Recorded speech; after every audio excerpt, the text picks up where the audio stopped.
we're the nation's longest-serving renewable energy retailer. As more customers make that choice to consume renewable electricity, even less of our future electricity will have to come from fossil fuel resources that pollute the atmosphere.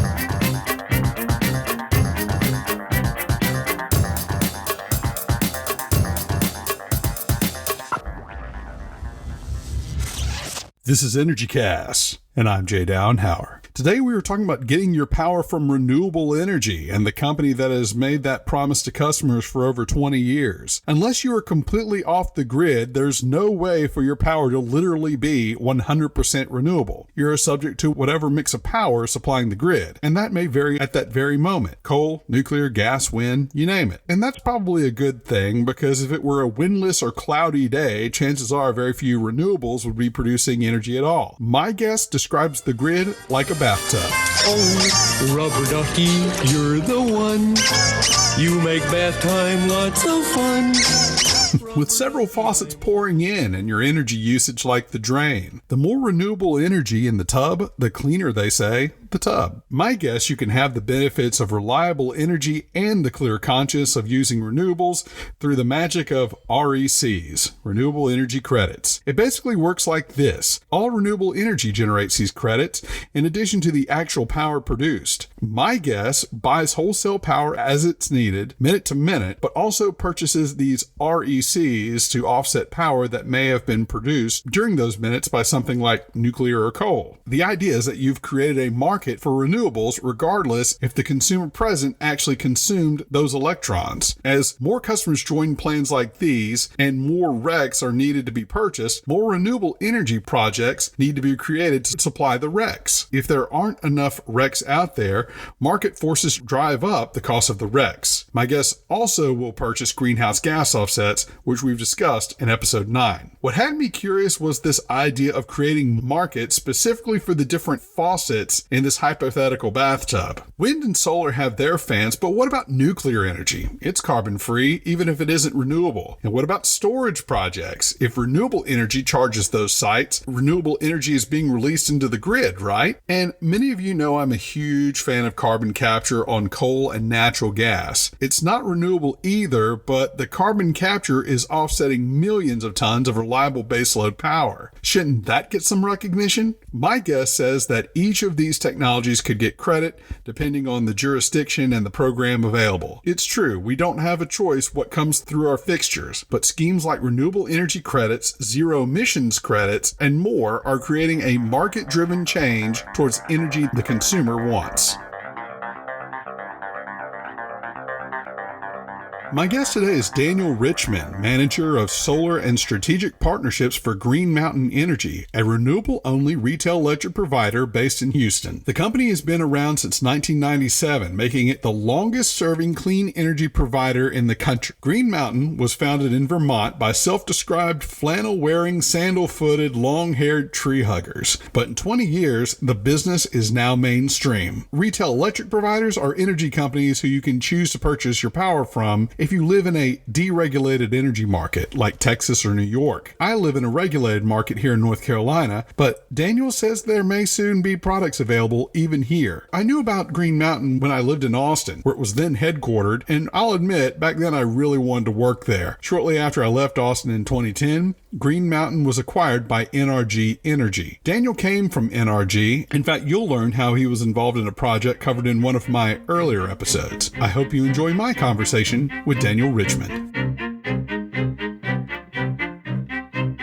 We're here with Daniel Richmond, manager of solar and strategic partnerships for Green Mountain Energy. And Daniel, I've known about Green Mountain for a long time. I remember running into an old classmate about 15 years ago, and she told me, I use Green Mountain, so all my energy is renewable. It's not quite that simple. She isn't literally getting energy directly from only renewable projects. So how are you designating that your customers' bills are directly funding renewable energy?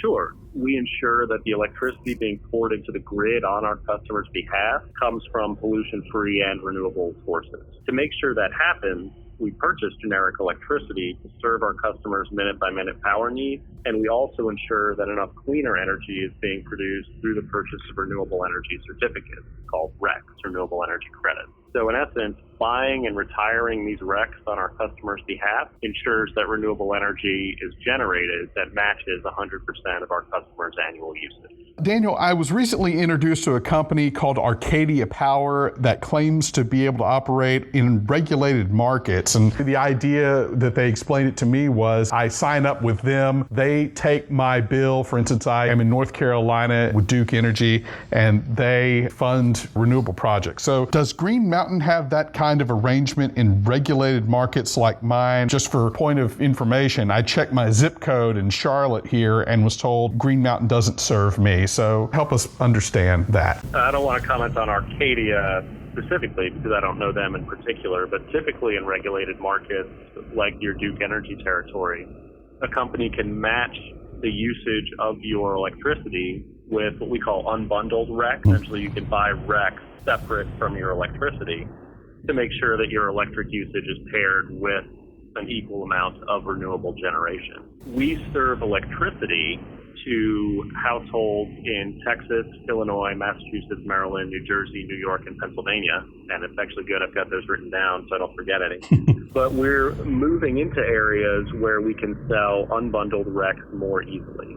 So it's a product that we have under development. We occasionally do sell them. And currently the way our website is set up, when you put in your Duke Energy zip code, it's thinking you're asking, can you get electricity from Green Mountain? Mm-hmm. So as we expand our product suite, as we expand our product offerings, you'll be able to more easily get products like RECs and carbon offset standalone to offset your usage, even if Green Mountain doesn't actually serve you with your electricity. Okay. I've always been curious about this, why other retail electric providers, and I'm just kind of thinking in Texas here, like an Ambient or Reliant, haven't simply offered a renewable-only option like what you offer. So really, what sets Green Mountain apart, and what's kept other retail electric providers, I guess TXU Energy, for instance, in their heyday, from saying, we offer a green solution too, and they could use their mass to be extremely competitive against you guys? Absolutely. So as you mentioned, Texas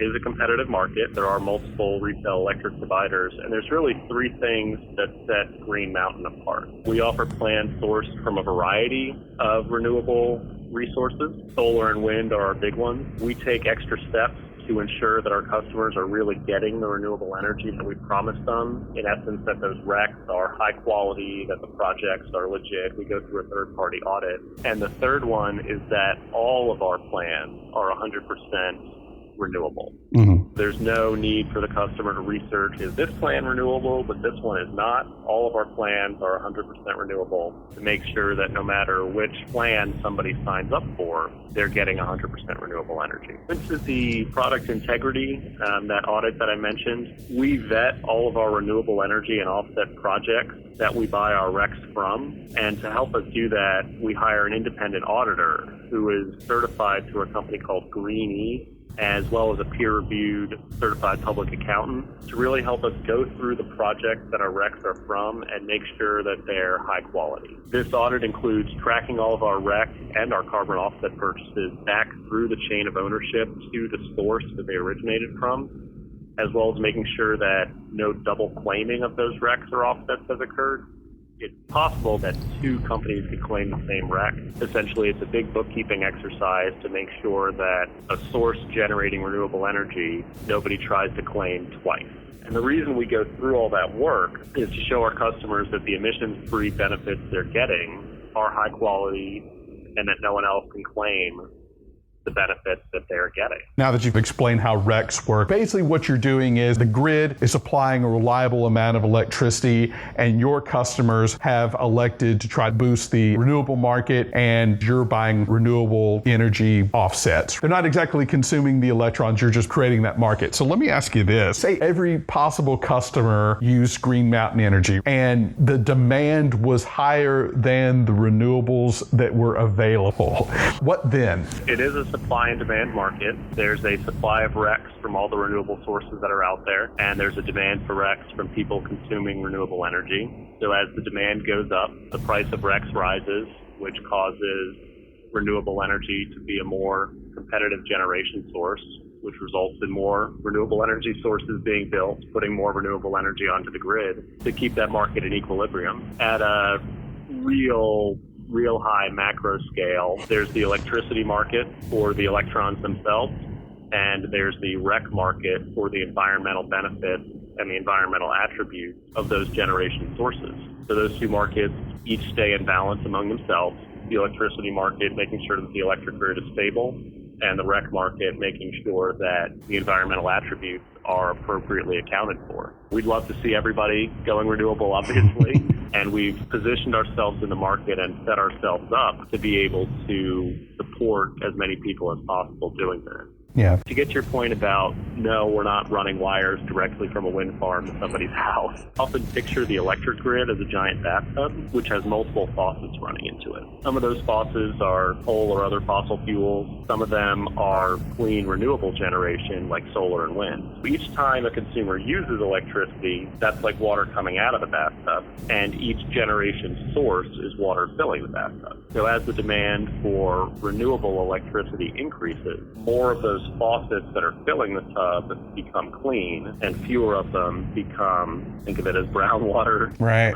So the tub itself gets cleaner, even though that faucet is not going directly to your house. Sure. A great analogy. And I'm curious, you guys, I'm sure, study this a lot. I had a guest on who's doing compressed air energy storage. He's developing a project out in East Texas. He was going, Texas has done pretty good for its share of renewables on the grid. I think they sometimes are about 20%. That's definitely higher than a lot of other states. With present technology, what do you think is the upper limit of the percentage of renewable energy on the grid at any given time? And I'm sure it's gone up over the last 10 years as far as utilities' ability to manage it. Yes. So I'm going to quote a number that I don't have in front of me. I know at one point, and this may have only been for a 15-minute interval, I want to say wind energy in Texas supplied. Jay here. Daniel got back with me. On January 19th, 2019, wind power supplied a little over 56% of renewable power in Texas. So that's certainly a time that has occurred when it has worked. I'm happy to talk more about storage in general and actually mention or second something that another one of your guests said. You had asked him, where does storage make the most sense? Yes. Is it meter at the customer? Is it behind the meter at the generation site? Is it at its own standalone facility? And he had a good answer, which was currently tax incentives make it advantageous to put the storage behind the meter at a solar farm because you get the tax credit on the storage. Mm-hmm. But ultimately, I agree with him. I think that the storage will come in multiple places, but where it can be most effectively used. He had mentioned substations and transfer and distribution stations, which I think is also a viable place for it to end up. Yeah, very flattering that you checked out those other episodes. But yeah, that was a very interesting discussion to me. It almost seemed to me, and we can get into this here, is that it seemed to me that the reason that it was at the solar farms was just based on a legislative tax incentive. I would have to think that you guys would be open to other arrangements that would help proliferate renewables. It always felt restrictive to me that you're only getting the incentive if you put it at a solar farm. Yeah, we've got a couple other things going on there. One of the businesses that I run makes me sound a lot more important than I am. One of the programs that I run is residential solar at home. We put solar panels on your roof, and we offer battery storage options to go along with that. That, A, allows residential customers to take the tax credit on the storage that they install. And it also gives them capabilities that are not available when they get their energy from the grid.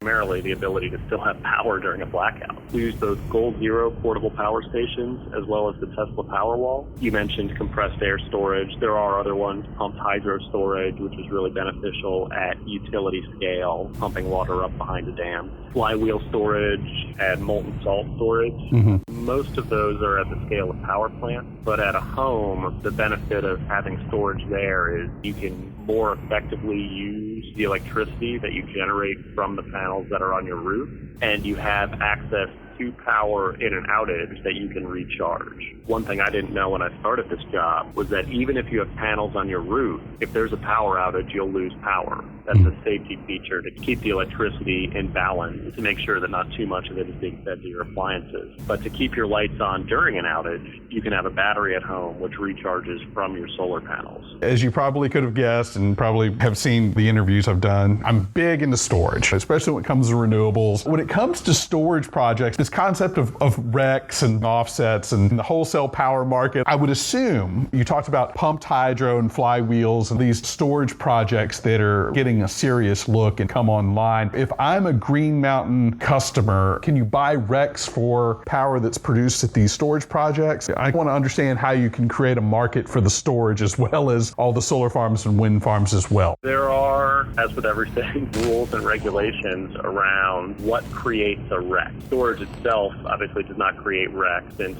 the electricity creation is what creates it. We are limited to facilities that actually create REC. So I'm not 100% sure on how storage interacts with that. There's a number of things that companies could do that don't really affect Green Mountain's business. One that I'm thinking of is a solar farm could fill up its batteries during times when power is cheap and then empty them onto the grid when power is expensive. From Green Mountain's point of view and from the customer's point of view, we just make sure that at some point the renewable energy that our customers use was created, was tracked, and isn't being claimed by anybody else. Right. I think what I was trying to get at is, I think that was explained to me that the compressed air energy storage will sell his electricity onto the open market during high demand periods. If Green Mountain is only doing RECs for renewable energy, that renewable energy that is stored up and now being used from compressed air, for instance, that's not getting a market even though it was charged up with renewable energy. And I don't want to make this too complicated for the listeners or anything. But I do understand it's not only renewable energy per se that's feeding storage projects, but storage is good in that case because it would help build a bigger market for solar plants and all that. Absolutely. I see what you're getting at. My view on it would be if the compressed air is charged up using renewable energy, I would say that renewable energy continues to flow through it. You stored it up with renewable energy, you didn't take the REC then, so you create the REC when you release the energy. But I'd have to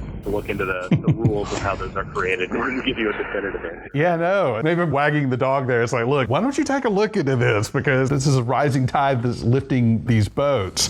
Daniel, I'm curious, Arcadia told me the same thing too. Clean energy, renewable energy. What about the other renewable energy that doesn't get as much attention out there? Geothermal, hydroelectric, maybe even tidal energy one day. How is Green Mountain looking at some of those things that aren't just wind and solar? Sure. Before I answer that, I'm going to go and say one more thing about storage. Yeah. The energy storage market itself is tremendous. One of the things that I often hear when I talk to people about electric cars is, what do I do when the battery dies? And my answer to that is, even if that battery only has 50% of its capacity, Green Mountain would love to have it if you give it to us for free. I mean, we find value in it. We could use it to store energy and send it back to the grid during times when there is expensive power out there. Obviously, lots of different renewable energy options out there. Most of our plans use wind and solar energy. We use a little bit of hydroelectric in some places like New York. The biggest reason is, over the last 10 years, the cost of wind energy has fallen 70%. Solar energy has fallen 90%. They are the most cost-effective sources of renewable energy credit.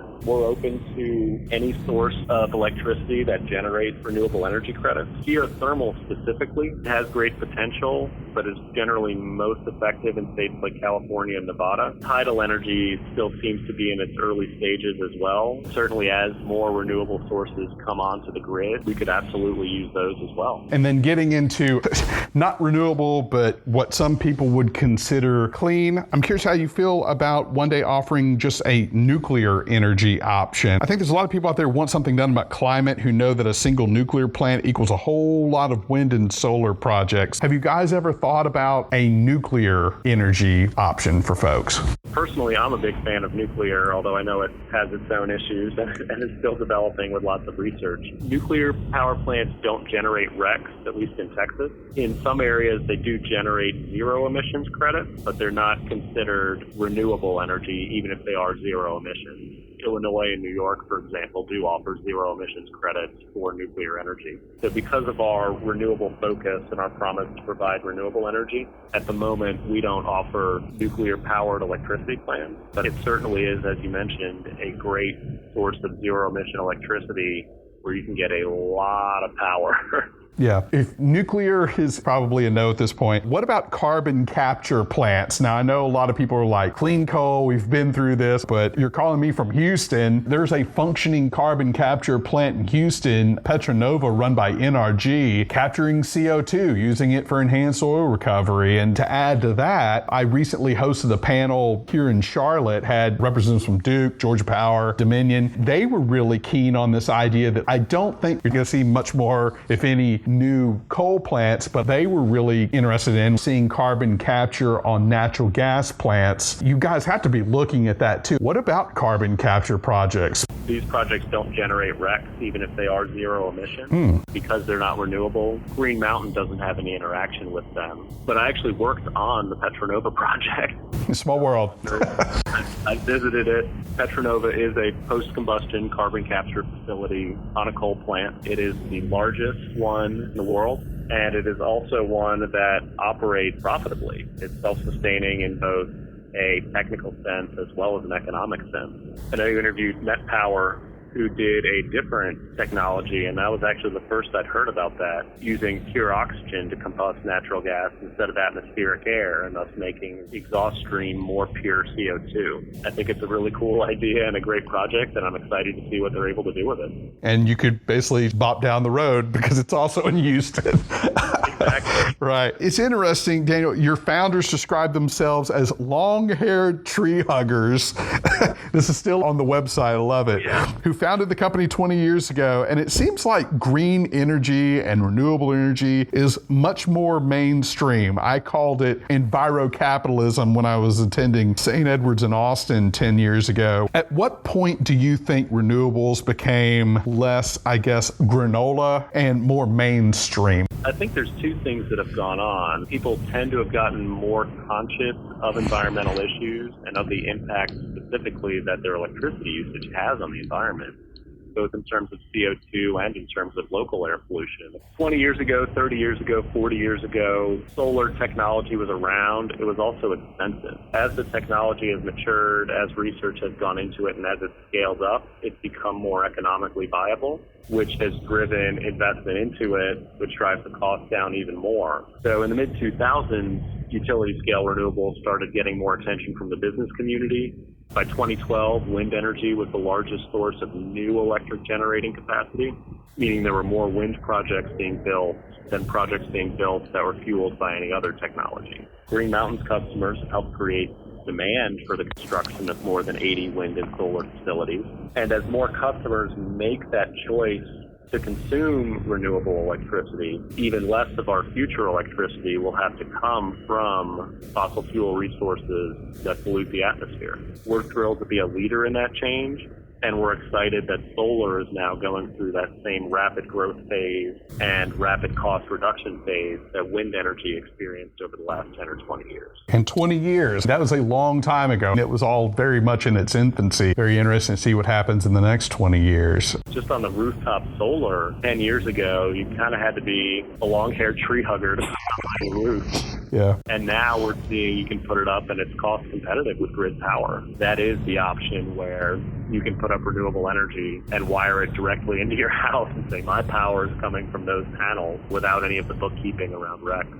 It's really exciting. All right, Daniel, I'm going to finish with a lightning round of your thoughts on different energy technologies, starting with natural gas. Great bridge technology between coal and large utility scale renewables. Crude oil. Great for air transportation since it's so energy dense, but it's being supplanted by electricity for most ground transportation, at least light duty transportation, cars and light pickup trucks. Nuclear. Excellent potential, but it's not fully mature yet. Waste management hasn't quite been solved. On the business side, it's also a very risky. Projects are multi-billion-dollar investments and take many years to get the appropriate permits and to build. Coal, and I'm also going to throw in with carbon capture. Coal certainly is past its prime. I'm looking forward to it being phased out by a carbon tax. Carbon capture is an exciting technology that's still in development, and excited to see where those are able to go and how they're able to develop. Next two, probably fans of wind and then solar. Wind has grown tremendously over the last 10 years. It's become more and more viable and more cost effective. It's got a lot of potential, and it's good at very large scale. Solar, utility scale, maybe 5 to 10 years behind wind since it's less power dense, but it can be installed in more places, especially residences. Biofuels. I'm not 100% sold on biofuels. All of my research has shown that they're not necessarily 100% carbon neutral, and since they're essentially just capturing solar energy, why not put solar panels up instead? Hydroelectric. Lots of power, and it's low carbon, but redirecting a river can create some havoc both upstream in the flooded areas and downstream. I think we've seen relatively few new hydroelectric plants being built, but the ones that are there are certainly a great source of low carbon energy. Geothermal. Very cool technology. I don't know a huge amount about it. Energy storage. I think energy storage is a key to the future. Batteries improve 7 or 8% per year. Everyone's still waiting for a massive big breakthrough like a viable supercapacitor or some technology we haven't heard of yet. But even with what we have, lithium-ion batteries, they're getting more and more effective and more compelling each year. Electric vehicles. These are my baby. I love them. They're real and they're fantastic. The electricity to fuel them is cheaper than gasoline. They're cleaner. They're more convenient. You can fuel them in your garage. And they're also more reliable than gasoline cars since they have so many fewer moving parts. Energy efficiency. I think this is an often overlooked way to save energy and reduce your carbon footprint. Ranges from unsexy stuff like seal up the holes in your house and make sure it's insulated, all the way through an entire energy audit. Thinking about the way we live as Americans. Maybe using mini split ACs is worth the mild inconvenience to get double the efficiency out of them. And then finally, fusion power. Seems like it's perpetually 50 years away, and if somebody can make it work, great,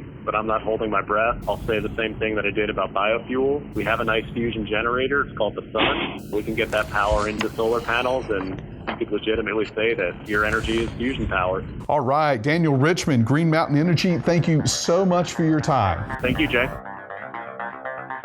That was Daniel Richmond, Manager of Solar and Strategic Partnerships for Green Mountain Energy, a Houston-based clean energy retail electric provider. Daniel says the company also supports an initiative called the Green Mountain Sun Club, a nonprofit funded by customers and employees to provide grants for green projects around the country. I want to thank Daniel for his time, as well as Hunter Dodson and Diana Maddock at Green Mountain for setting this up. You can find plenty of pictures on energy-cast.com as well as on Instagram at Host Energy. All guests are sent the raw and completed audio the week of release. So far, no complaints. Be sure to leave us a positive review on iTunes. That gets the word out. Music was produced by Sean Stroop at Stroop Loops. That wraps up episode 71. Be sure to join us next week when we speak to a clean energy startup, much like today's guest, who's making markets for clean energy across state lines. Until then, I'm Jay Dowenhauer. We'll see you next time.